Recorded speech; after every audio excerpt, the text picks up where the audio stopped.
Hey everybody and welcome to Geeksvana Live. I hope you are all extremely well this Sunday. It feels a little bit strange this evening, I'm not going to lie. Firstly, for the fact that we're live streaming on a Sunday, which is very unusual for me, frankly, and I feel like a little bit of a fish out of water.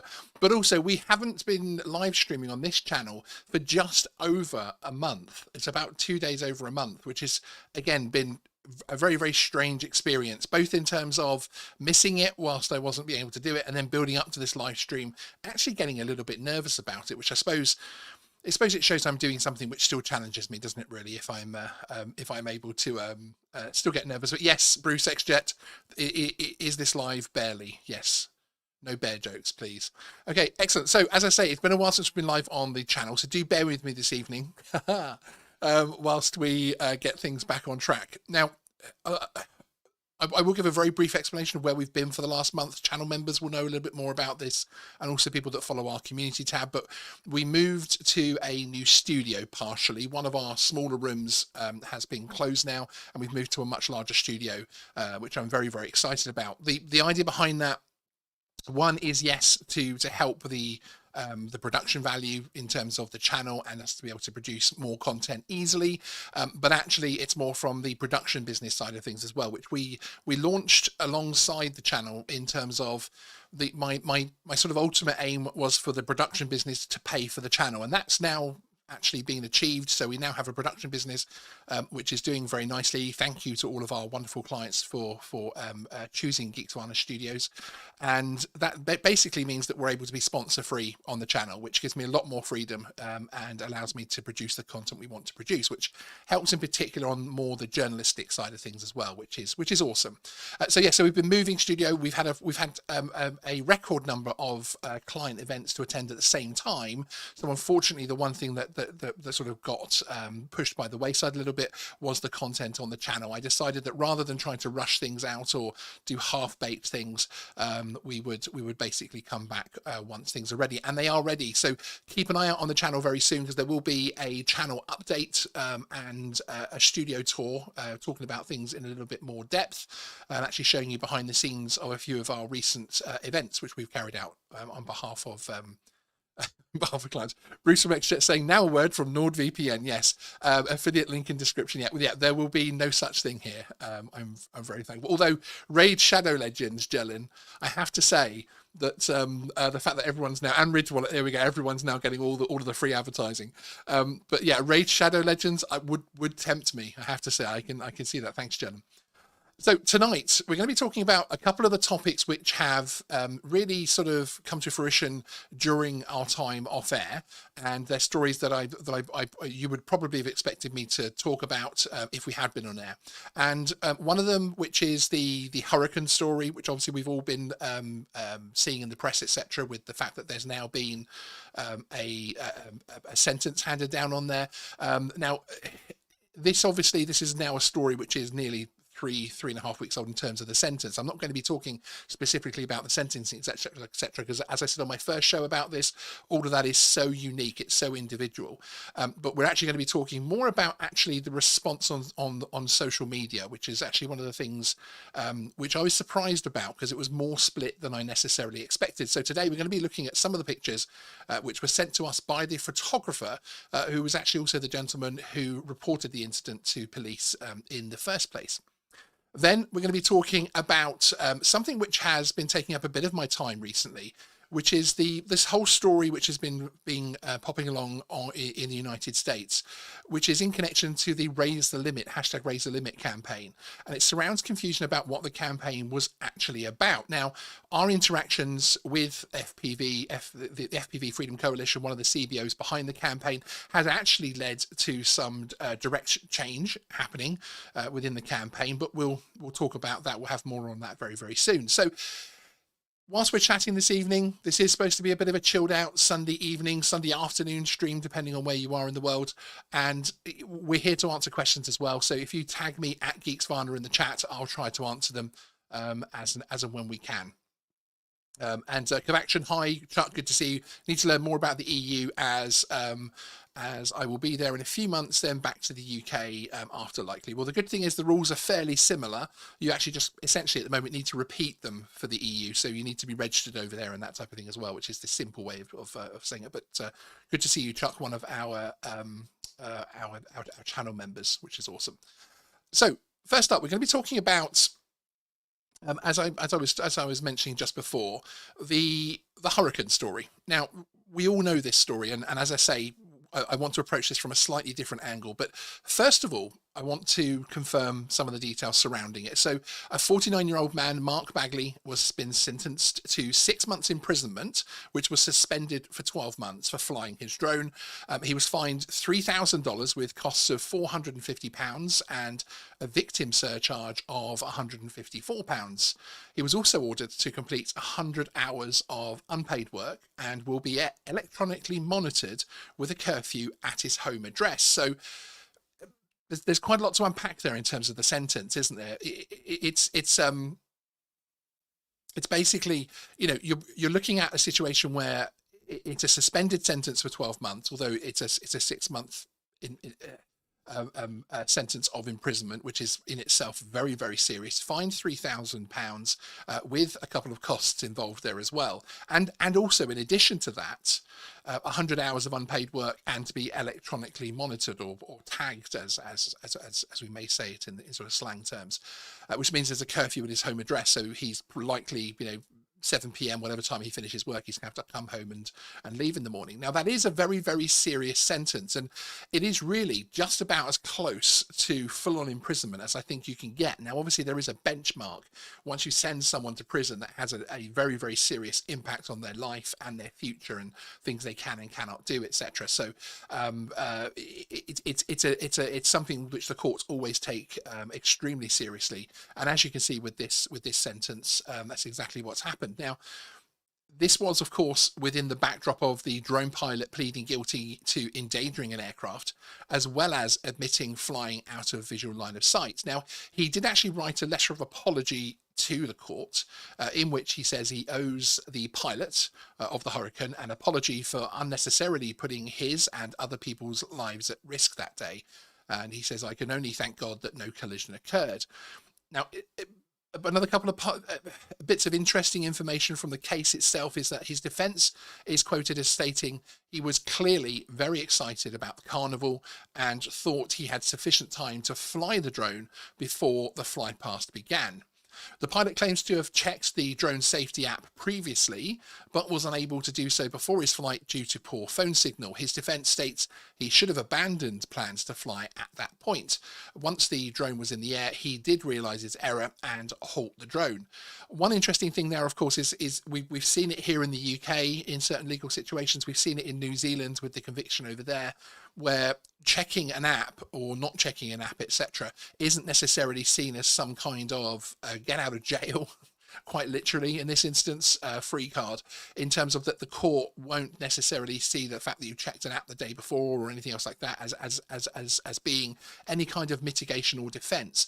It's still the drone pilot's responsibility to check the airspace in as much as possible to see what they can actually do that day. And if you haven't got phone signal, you can't check, then I would suggest checking on a desktop the day before or the evening before you leave, because certainly at that point the NOTAM would have been up and the warning circles, etc., would have been up. So it's an interesting one there.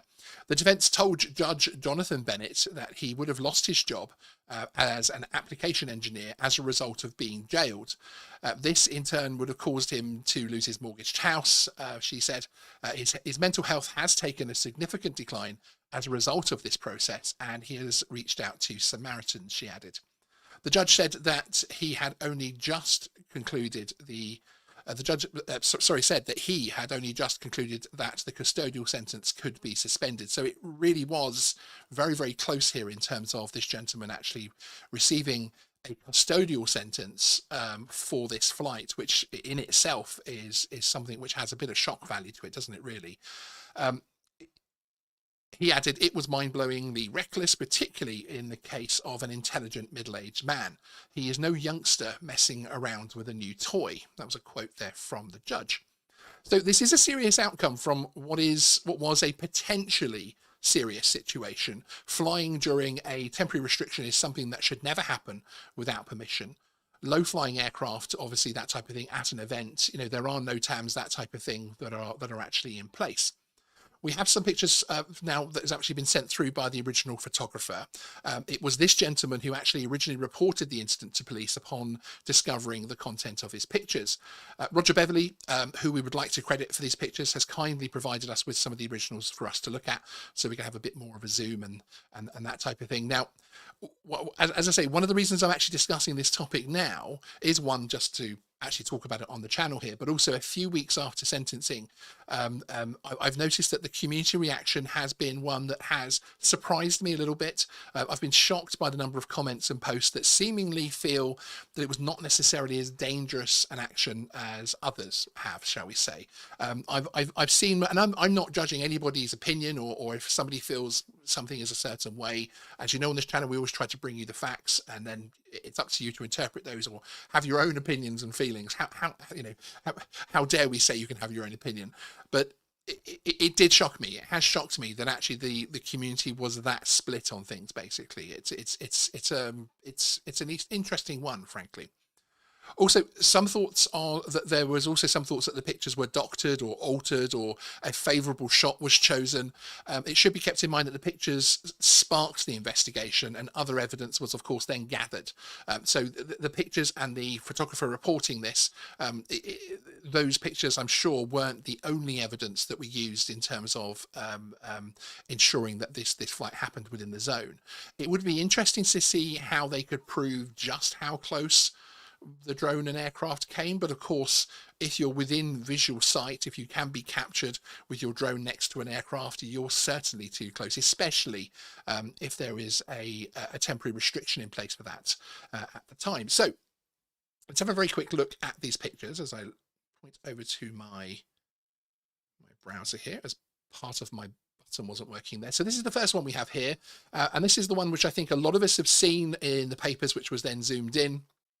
And as such, I will zoom it in, which shows the drone certainly in terms of this picture, looking like it is very, very close. But of course, it is of course, with any picture, it's very, very difficult to know to be able to judge the distance in terms of this looks like it's just off the wing, but to me, I'm not entirely sure from that point of view, but it is an interesting one because it is pretty close. Then we have this one here as the drone is then flying away from the Hurricane, and again we can zoom in here and get a bit of a better view, which obviously perhaps the drone was at the time as well. We would always, of course, be interested to see what the footage would have looked like from the drone itself. But this is again showing that the drone is certainly, I'm not here to argue whether the drone is 10 feet or 50 feet or 100 feet from the aircraft, but certainly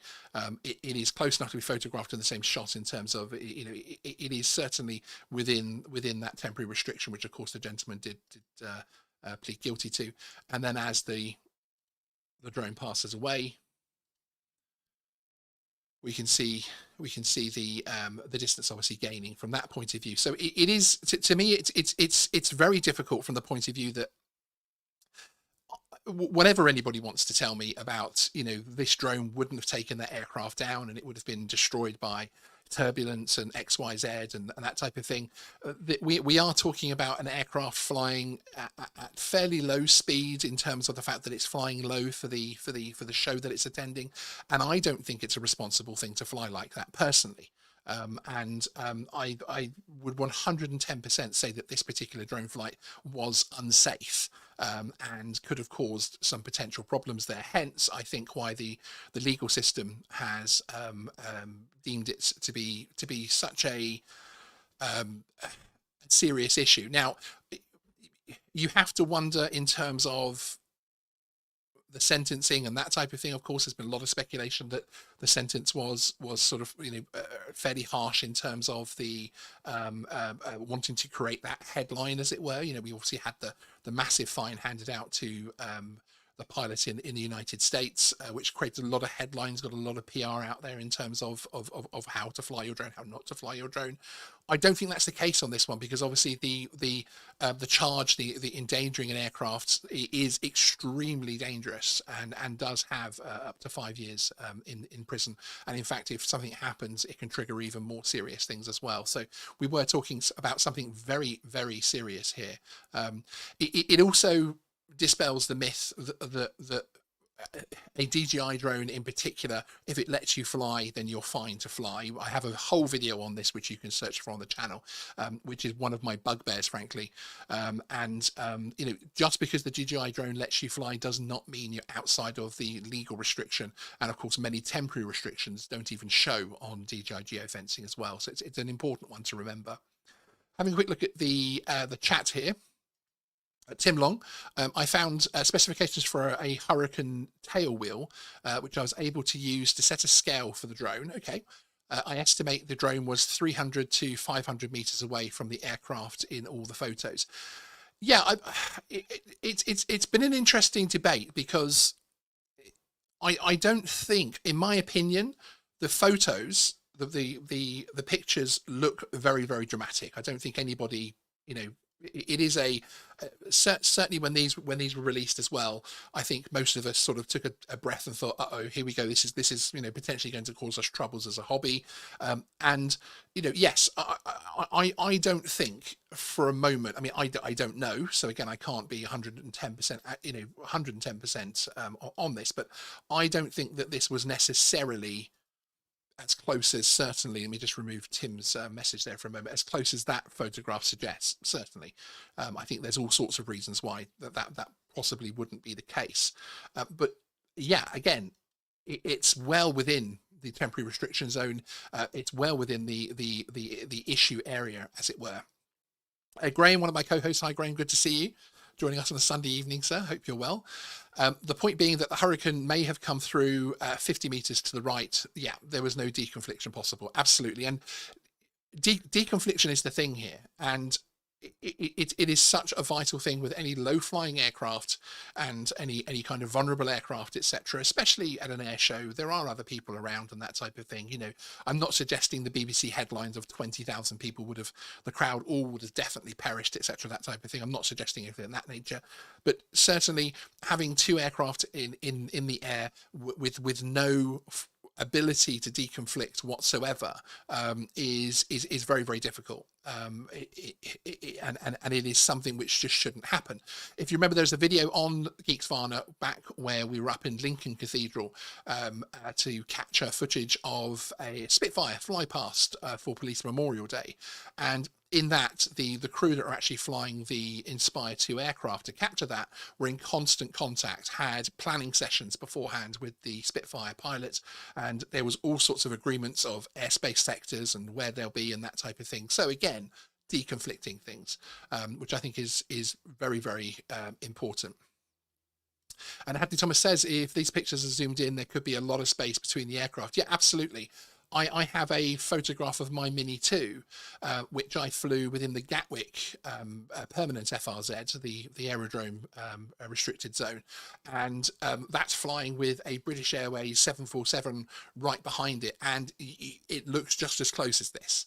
So yeah, it is very much the picture paints 1,000 words here, and sometimes those 1,000 words don't always match exactly what happened. But I think, personally, I think it's almost, the debate of how close it was is almost irrelevant from the point of view that, as Graham was quite rightly saying in his comment, if the aircraft was in a different position, the drone was in a different position, there's no way of deconflicting what could have happened there.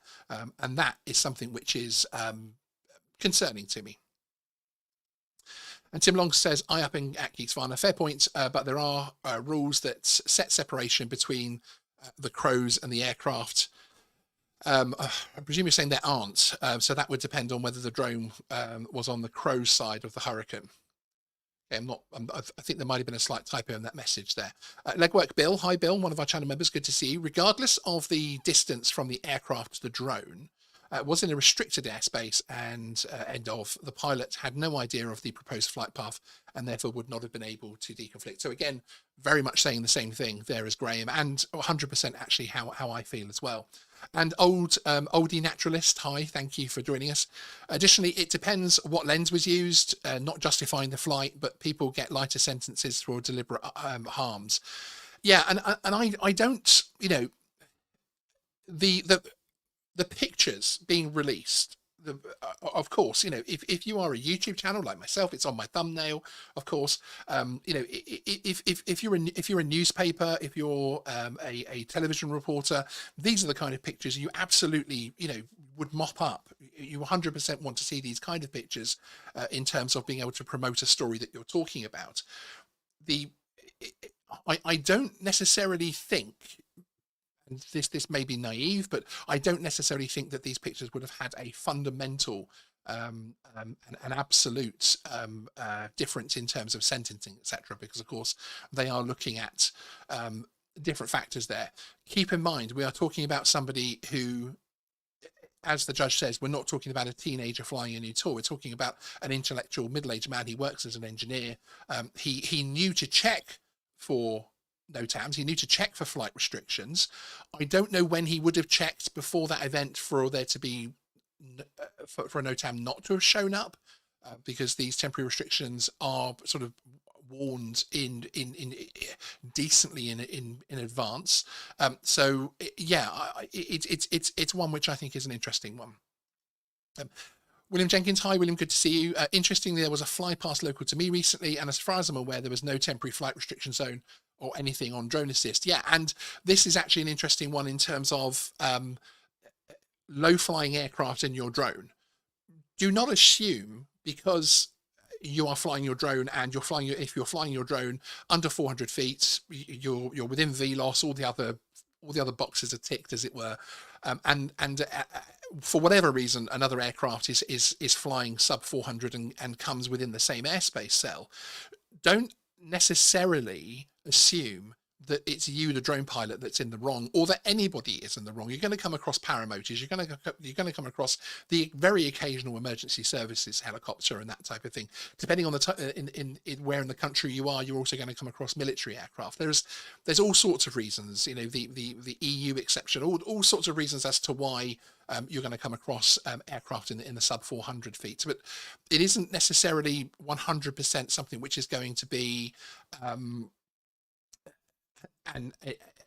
a criminal offence to be flying your drone just because there is another aircraft there. And indeed, some routes which happen in terms of flights and flyby memorial flights, etc., particularly the ones which hop around the fates and that sort of thing, they don't necessarily have full NOTAMs or temporary danger zones, etc., and that type of thing assigned for them.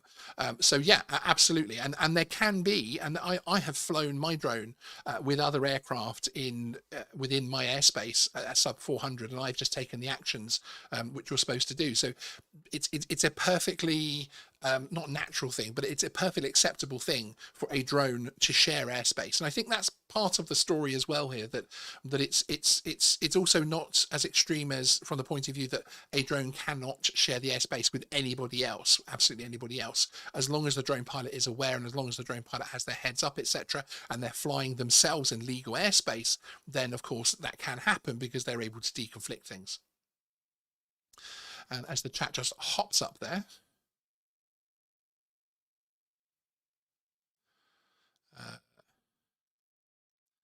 and Cliffield answering XJet there, the Battle of Britain question is easily answered. They needed to keep the planes light to avoid remote ID rules. Cliff, I walked into that one, didn't I? And any other questions on this one before we move on to our next story? And they're saying air shows and AA fly past is an air show are incredibly dangerous. More people and planes lost in such things than anywhere else. Hours per flown hours. Yes, absolutely. I completely agree with you. And Graham in again, Tim Long, presumably the pilot used this as his cast iron defense, or is more that he was flying cluelessly, or we could say recklessly or negligently. Yes, going back to a very old saying there. And Explore with Jeff, no matter how close he actually was, it was clearly an unbelievably stupid thing to fly at an air show. There is simply no excuse, even if there was somehow no NOTAM. Yeah, and Article 241. This is something which has been discussed earlier by the Black Belt Barrister in his video, which he released regarding the audit channel flying the drone in the park with the dog thing. I'm sure many of you have seen that video. And Article 241 is absolutely something which we need to take very, very seriously every time we fly as hobbyists, recreational pilots, or on the commercial professional side of things. It is a flight which I think that really anybody that has done any kind of research, any reasonable person would very much say, actually, should I be doing that? Should I 100% be doing that? And if the case is no, don't do the flight. Frankly, I'm a big supporter of the hobby being as free as possible. But do you need to be making that flight if there is even a small possibility of there being danger? Not that I'm completely risk averse, as it were. Dave Kelly, I live close to a few places that military aircraft regularly fly low. Had a close call a few years back with a couple of tornadoes. Well, I thought it was close. And the ice cream emoji, meaning the poop emoji there. Yes, I've been there before with a Chinook actually, which was very interesting. So that's an interesting story for me, and I think it's one that as I say, it sort of hit me a little bit different in terms of the. I wasn't expecting there to see as much, not defense, because no one really defended this guy's flight, but certainly in terms of analysis and certainly in terms of, hey, actually that picture makes it look a lot closer and that type of thing, which also suggests that people felt that it was the photos helped to misrepresent the story, etc. But for me, the story, the focus, and the nature of the sentence really speaks volumes in terms of the data and in terms of the evidence which would have been sat behind there. So, okay, so up next, I want to talk about something which has been very much a big story in my absence, as it were, and this is something which has been heavily featured on many drone channels and across media recently. For those that don't know, in a nutshell, two of the US CBOs, namely FPV Freedom Coalition and Flight Test Community Association, are seeking political support to raise the existing 250-gram limit in the US, where registration is required and therefore remote ID. The target weight that they want to go for, the new level, will be 1 kilogram.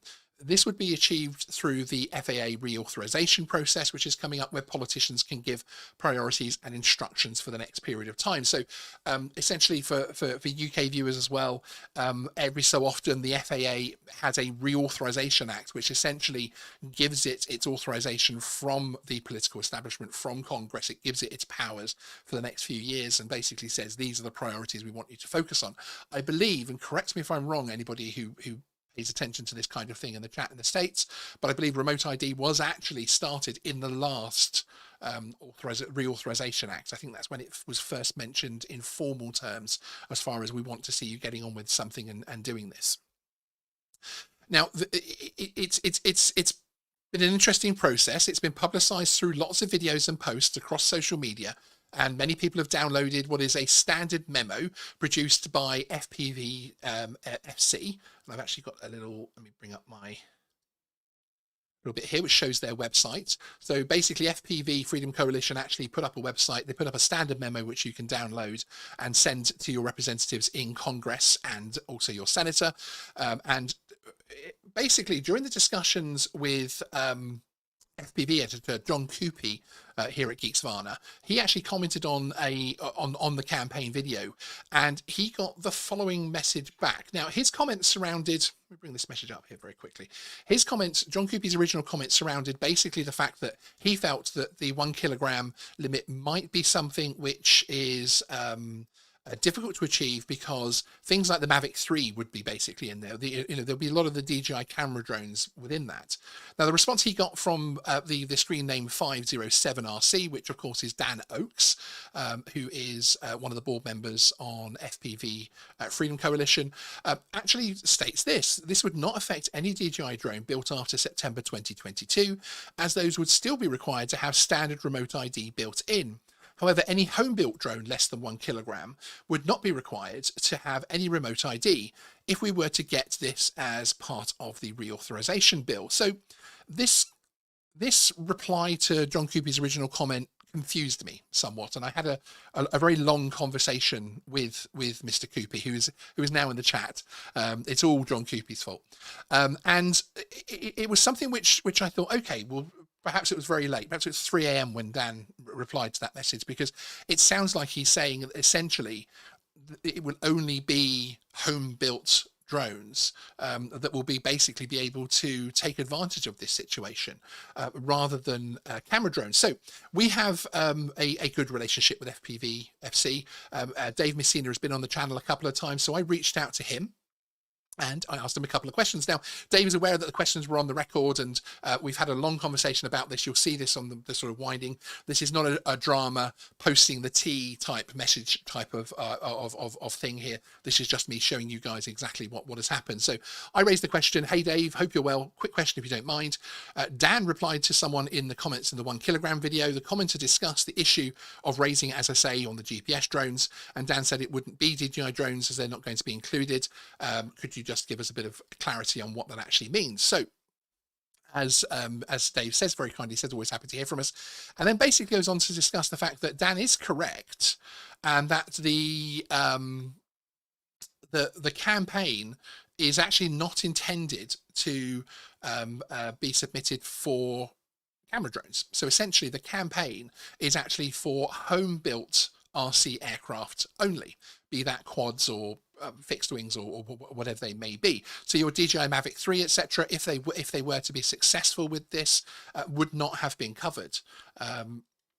Now, I've obviously raised the issue that I felt that was something which I think was not known within the community. Certainly a lot of the support campaign videos, if you look at Joshua Bardwell's video, his video talked about the fact that it's all drones. This is going to help everybody, whatever drone you're flying, kind of drone you're flying, and mentioned all the different types, and lots of other people's did.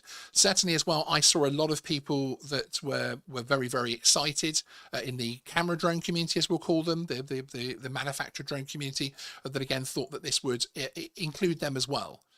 And I pointed this out, that actually the memos that you're able to download from their website didn't talk about what type, it just said 1 kilogram. Now, Dave did actually then explain to me kindly that actually, essentially, they felt like explaining the differential between the fact that it's only intended for home-built aircraft and not manufactured was something which was too deep for the initial discussion, which was not something which was intended, that they were intending to only submit it for a home-built aircraft, but actually something which they would be they essentially felt like it would be a too complicated campaign to explain that differential, which I don't personally accept.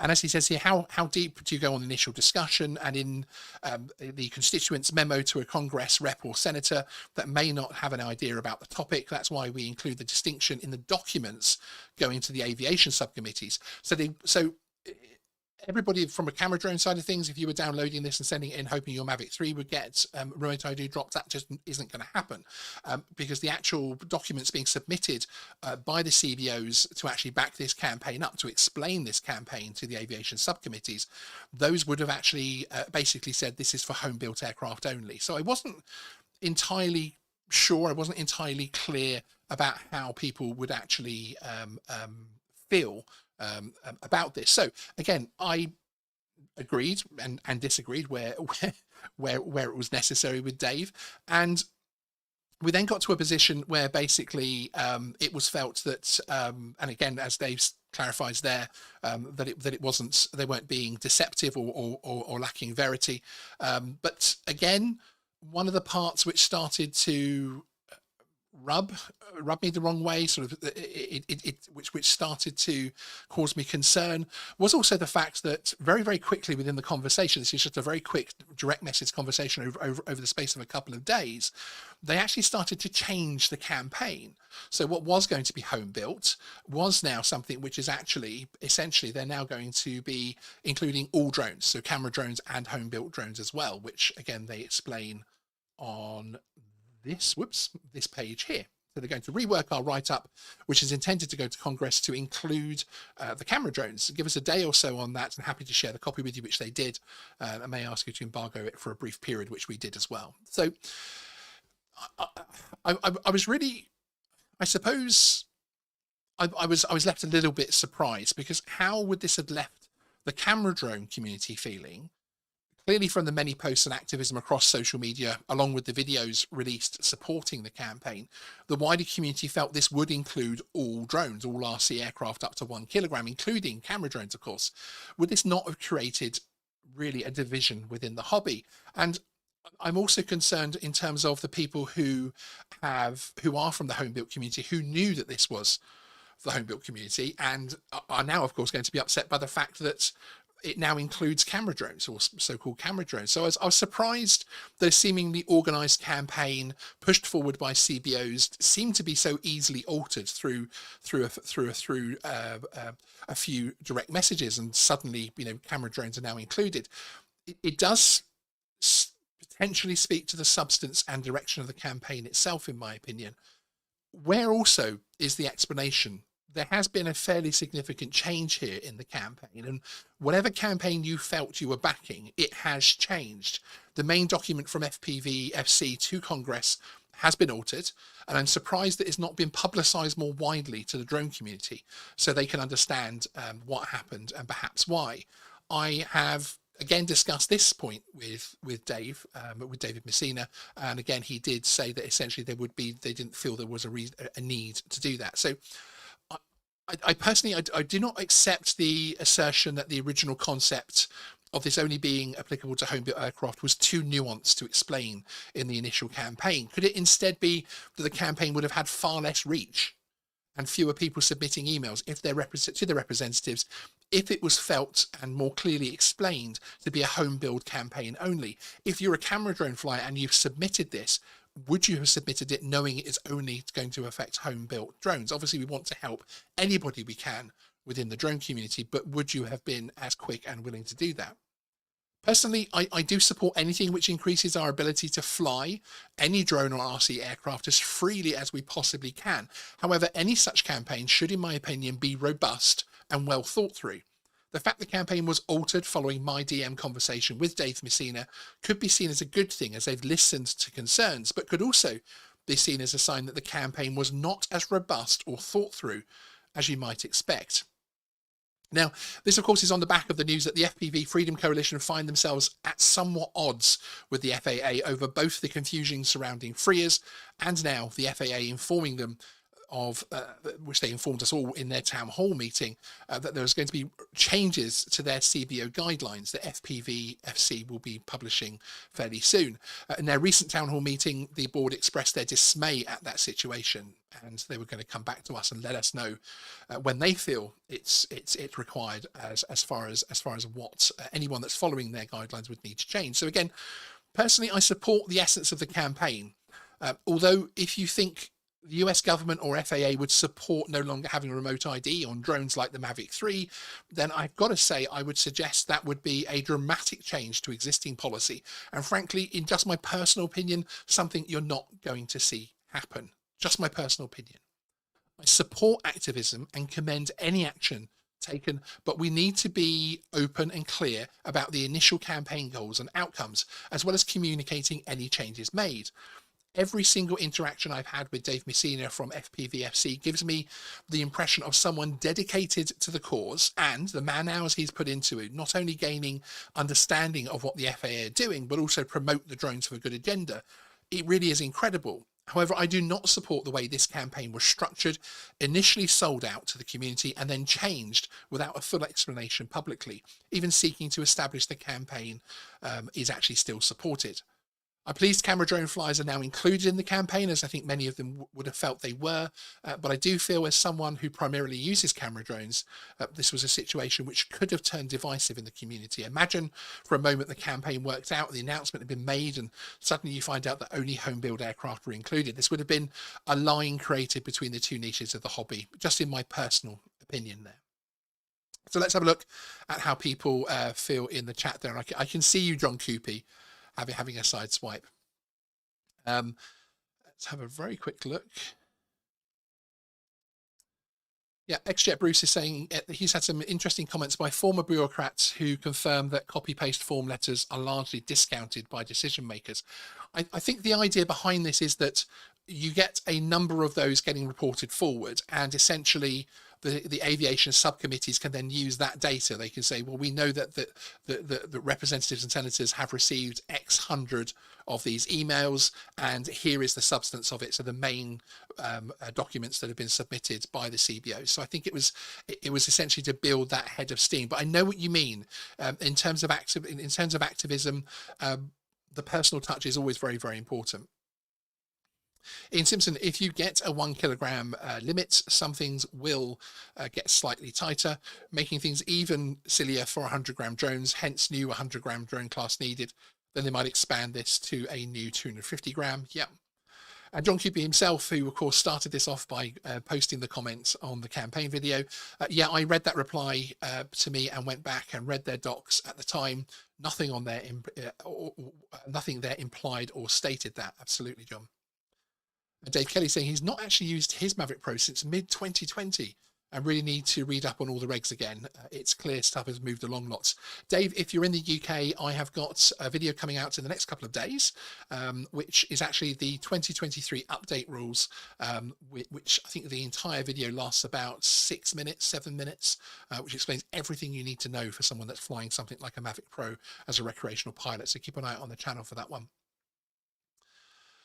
And John Cooper again saying, did most people here think the 1 kilogram raise the limit applied to all drones before seeing this, which would be an interesting one. And Andy Cortez, Sean nearly hits an animal crossing the road whilst ferrying an 80s girl group to a gig. Daily Mail headline, Geeksvana and the Bananarama Llama drama. Yes, thank you very much, Andy Cortez. Our senior moderator there, people. But there you go.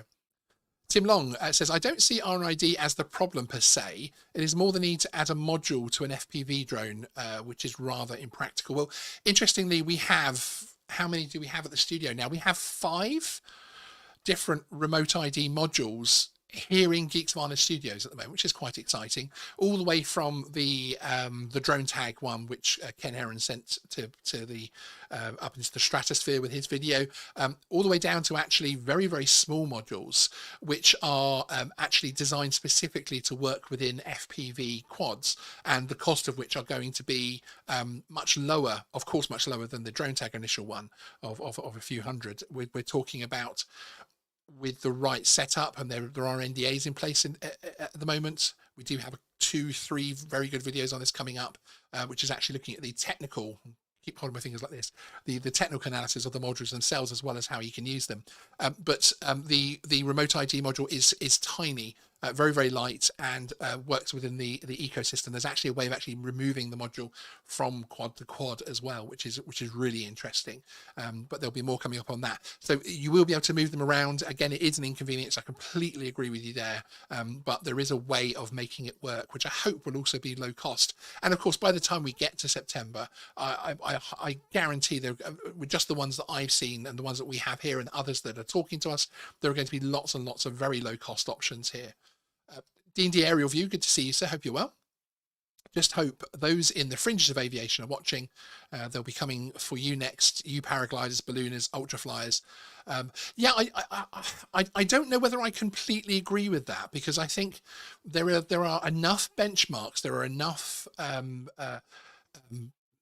barriers for people to get into paragliding, ballooning, and ultralifters that actually I don't think necessarily we're going to see the rise in numbers that you are in terms of the rise in numbers of your average recreational flyer. So I understand what you're saying, and you know, original drone flyers would have probably felt the same way. Nah, they're never going to come for us. So, but yeah, I'm more than willing to eat crow pie on that one. And XJet saying the biggest problem is that the FPV FC is not representative of most FPV flyers. They're a tiny group, just a few % of those flying FPV. Yeah, which is the same with most representative organisations, isn't it? Really, BMFA is in terms of how many people are actually registered with drones and model aircraft here in the UK. It's a tiny percentage of those that are members of the BMFA, although it still has a decent amount there. Cool Cats taking place in the West Indies. It could have been the Bahamas. The Farmer, Bananarama, and the okay, it's another. Let me try and get my head around this one. So taking place in the West Indies, it could have been the Bahamas, Geeksvana, the Farmer, Bananarama, and Dalai Lama, Lama Drama. Okay, I'll stop now. Yes, please, because I can't keep saying these things over and over again. John Kippy, Mavic 3 and down would be exempt from RID if raised. I'm asking if the FAA to just completely nuke RID from consumer drones. They are desperately trying to control over not safety but security, in my opinion. And that's one of the things which has confused me here. So FPV Freedom Coalition obviously felt like they were in agreement with your statement, John, that actually including camera drones would have been a difficult thing, so we'll just do home built. And I understand that. And actually, I think including it for home built and saying anyone flying a wing, building a little quad, that type of thing, up to a kilogram, maybe they could have gone a bit lower than that, I don't know. But certainly it makes sense to me. And actually, the campaign makes more sense to me.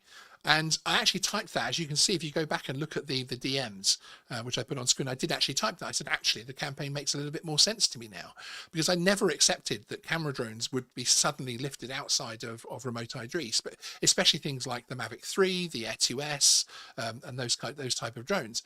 I just don't think it would happen. Only on recreational side, of course, it would have still applied if you had a 107.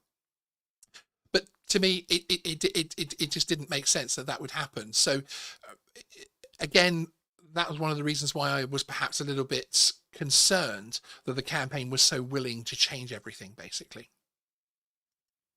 And DD Aerial View says not just security, but to monetize as well. Look at United and their recent announcement to have air taxis in Chicago by 2026. Yes, it's interesting. The future flight side of things is really starting to grow now, and not just in terms of the vaporware products and the companies saying, hey, we're going to have air taxis in 3 to 4 years, but actually the conversations that are happening in terms of regulation, the conversations that are happening in terms of actually governments wanting to see it happen, actually wanting to push it forward. Perhaps there's a carbon neutral sort of angle there, etc. as well, but no, I completely agree with you there, D&D. And Clifffield is saying, I think the whole national security argument is a catch-all that is almost impossible to argue against, even if it's total bollocks. Yeah, Cliff, it's an interesting one. I always call the national security, that side of things, the sort of the elephant in the room of the drone hobby. In terms of it is, as you say, often very, very difficult to argue against the specific threat. The threat, of course, is usually something which is going to cause certain harm. But again, it's something which it's very, very difficult to say, is this going to happen or not? And I do have some sympathy for that one. Board Gaming is asking, is there a review of the dog versus drone video coming? There actually isn't. Now, this was during my time off air with the studio move, etc.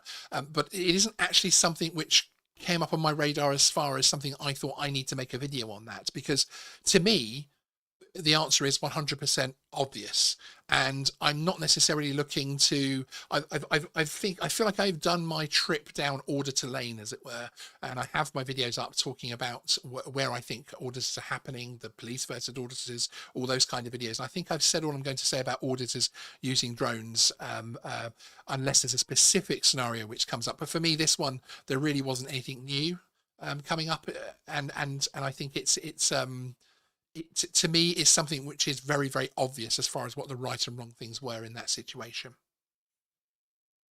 And let's just have another quick look to see if there's any other things here. Does your pending new video include the web link you mentioned a few weeks ago? Which one, John? I did mention a few. I literally fell off a cliff a few weeks ago because I was intending on continuing the content, but then thought actually once the move started, it debilitated our ability to put especially live shows out so quickly that I literally dropped off a cliff in terms of it. So and Graham from IUP, our co-host on the channel, is actually saying something very which is very important there. CAP 2012 is a good place to start. I don't know what you're answering Dave Kelly about there specifically, Graham, but CAP 2012 is always a very good place to start. It's a very straightforward document. If you Google CAP 2012 here in the UK, it's a very simple document which it gives you a lot of explanation of where you can fly what, frankly, in one sheet, which I think is excellent.